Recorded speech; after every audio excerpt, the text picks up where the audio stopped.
کے طالب علم جناب مولوی محمد عزیر صاحب تشریف لاتے ہیں آپ کے سامنے خطاب کے لیے۔ اپنے مدرسہ کے طالب علم جناب حافظ محمد عزیر صاحب داد دیجئے گا اور نعرے کا بلند آواز کے ساتھ جواب دے کر اپنی بیداری کا ثبوت دیجئے۔ نعرہ تکبیر، نعرہ تکبیر، نعرہ رسالت، شان صحابہ، شان قرآن، شان اولیاء اللہ، شان علماء دیوبند، نعرہ تکبیر۔ خطاب فرما رہے ہیں اپنے اسی مدرسہ کے درجہ خامسہ کے طالب علم جناب حافظ محمد عزیر۔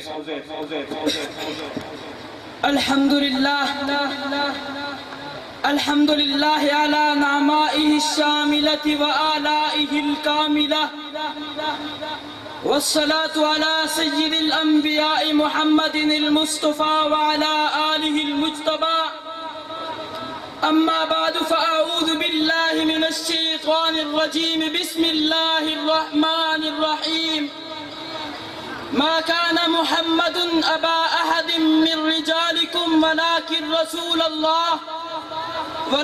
رسول الله وخاتم النبيين قال النبي صلى الله عليه وسلم أنا خاتم النبيين لا نبي بعدي أو كما قال عليه الصلاة والسلام۔ حقیقت میں وہ لطف زندگی پایا نہیں کرتے، حقیقت میں وہ لطف زندگی پایا نہیں کرتے، جو یاد مصطفیٰ سے دل کو گرمایا نہیں کرتے۔ ادب شرط محبت ہے، ادب بنیاد اطاعت ہے، ادب شرط محبت ہے، ادب بنیاد اطاعت ہے، جو محروم ادب ہے وہ پھل پایا نہیں کرتے۔ غم ہجر نبی عشاق کی فصل بہارا ہے، یہ موسم زندگی میں بار بار آیا نہیں کرتے۔ گرامی قدر علماء کرام اور اسٹیج پر تشریف فرما اساتذہ کرام اور گرامی قدر دوستو، السلام علیکم ورحمۃ اللہ وبرکاتہ۔ محترم دوستو، آج کے اس ٹھاٹھے مارتے ہوئے سمندر کی لہروں کی رونق کو دوبالا کرنے کے لیے عقیدہ ختم نبوت پہ لب کشی کرنے کی جسارت حاصل کر رہا ہوں۔ دعا کیجئے گا کہ اللہ رب العزت مجھے حق سچ بیان کرنے کی توفیق عطا فرمائے۔ گرامی قدر دوستو، عقیدہ ختم نبوت دین اسلام کی بنیاد ہے۔ پورے دین کی عمارت عقیدہ ختم نبوت پہ قائم اور دائم ہے۔ اسی عقیدہ ختم نبوت کو قرآن مجید کی 100 آیات میں بیان کیا گیا۔ اسی عقیدہ ختم نبوت کو 200 سے زائد احادیث مبارکہ میں بیان کیا گیا۔ معلوم ہوا کہ عقیدہ ختم نبوت اتنا اہم اور ضروری ہے کہ اس میں کسی قسم کا تعمل کرنا خالص کفر ہے۔ چنانچہ قرآن و سنت کی روشنی میں امت کے یہ اجماعی عقیدہ ہے کہ جس طرح نبوت کا دعویٰ کرنا کفر ہے، اسی طرح مدعی نبوت سے علامت نبوت طلب کرنا کفر ہے۔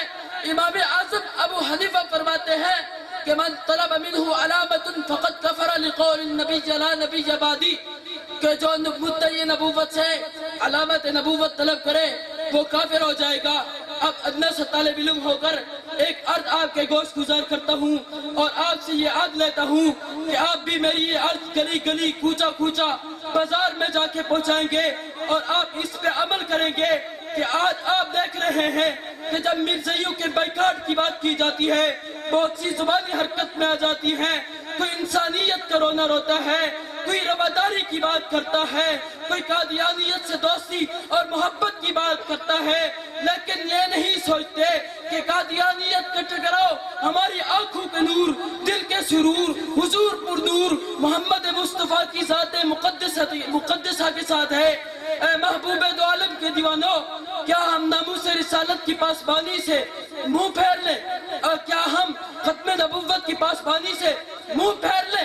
اگر نہیں اور یقیناً نہیں تو پھر آئیے امت مسلمہ کو بیدار کیجئے اور باطل کی اس بھڑکتی آگ سے بچائیے۔ اور کیونکہ میں اور آپ حضور کی امتی ہیں اور آپ کی اور میری یہ ذمہ داری ہے کہ ختم نبوت کی حفاظت کریں. اور یہ سبق ہمیں حضرت گیلانی نے کئی سال پہلے سکھا دیا کہ جو ختم نبوت کا طرفدار نہیں ہے، جو ختم نبوت کا طرفدار نہیں ہے، لا ریب وہ جنت کا حقدار نہیں ہے. خاموش رہے جو سن کر اسلام کی توہین، بے شرم ہے بزدل ہے وہ خوددار نہیں ہے. وآخر دعوانا الحمدللہ. پوچھو نفر